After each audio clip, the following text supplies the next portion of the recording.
ko yung US eh. Wag kayong masyadong magtitiwala sa puti. Ang puti. Briton din na ang natin.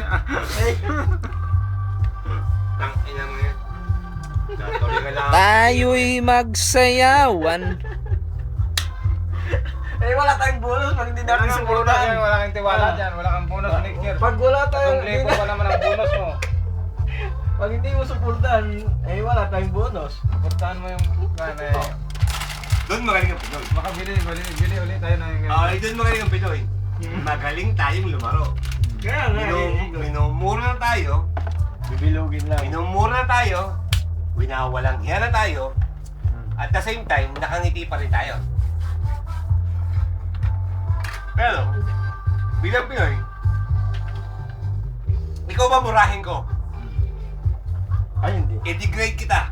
Sa Pinoy. Yung sabi nga, ikaw Pinoy sa Pinoy, ibaba na kita ng yung pinakamababa mo na pagkatao. Ngingiti ka sa akin. Sampaling ginawa. Tapong yung... Di ba, ngingiti ka sa akin. Pero at the same time, sabihin mo, tangina mo, patay ka sa akin. Di ba? Di ba? Yun ang Pinoy, di ba? Nakangiti tayo. Pero at the same time, hindi mo sasabihin na, May malalim ito na bang pala. ngiti ko? Totoo ba? Hindi. Malalim na pala, no? Di ba? Ay, ikaw, Kristyano ka, naging Muslim ka. Mas, hindi. Dito. Ano to si... Tol. Muhammad ano to? Hindi, tol. Abdul. Tol. Abul Hatim. Hindi, Tol. Wag kang natawa. Hindi, Muslim na yan. Alam ko nga eh. Ayaw lang tulumo. Ayaw lang Hindi, Tol. tulumpa eh. Wag kang natatawa, pero merong pagkakataon, masasabi niyan, tama siya sabi ko. Tama. Kasi pag dumating sa point ng pinaglalaban, Tama nga yun, tama yun. Ang Pinoy kasi, smiling always, no? smiling always, pero I'm smiling at you, pero packing you. Di ba? Yun lang yun. Pagkatapos, So walang pinagkanan. Pwedeng sabihin, nakangiti ka, di ba? Nakangiti ka. Pero sabihin, papatayin kita. Di ba? Nakangiti ka, pero papatayin kita. Pag Bisaya, nakaalala sa kulong. Tama yan. Kasi wag mong arka Pinoy ng Pinoy. Kasi ang Pinoy, Ay, may sarili pag-iisip yan. kahit ano ka pa. May sarili pag-iisip ang Pinoy. swerte nga nila sa UAE ito. Tayo nagpapakababa. At the same time, wag mo namang nagpapakababa na tayo, ay wag mo pang pababain pa. Lalaban na kami. Ewan ko lang sa iyo, kung hindi ka Pinoy. Ikaw man, nagpapakababa tayo.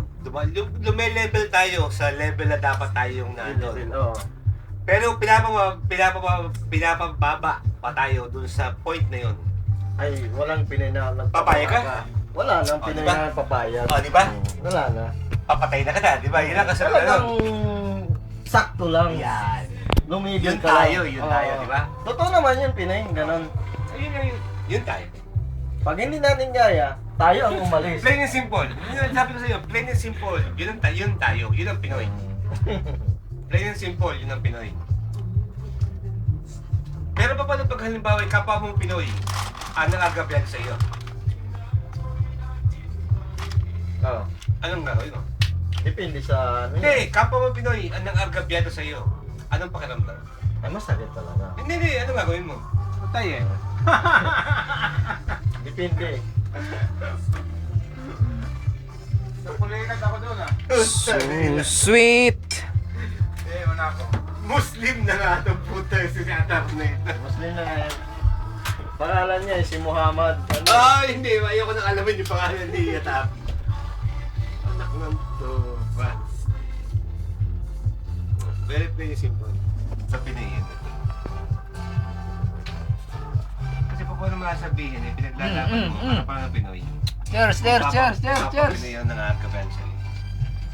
Hindi totoo naman. Pag, ano talaga, parang ano na yun, politics yun. Masarap yan, no? Ano? Kuya, Pwede ba? ano yan? Pulutan na yan? Alikadas! Alikadas! yun yung ano ko. Nagulat nga kanina umaga pag pagising ko, bakit may ano dito? Kinapa ko puro ano eh. May tag ito yung mga pagkain to ah. Gusto ko sana kanina agahan eh. Pulutan to mamaya. Sigurado. So di off to si Kuya Earl. Di mo buwas? Ngayon. Ngayon, di off niya ngayon. Ako, di off ako bukas. Pero sige lang. Masabi ko sa inyo ngayon dito. Ang Pinoy, nasa Pilipinas o nasa ibang bansa, may karapatan. Lahat naman talaga. Hindi, may karapatan. Meron tayong pwedeng gamitin. Legal. Hindi yung lagi na lang tayo nakagapyado. Ay, iba yun.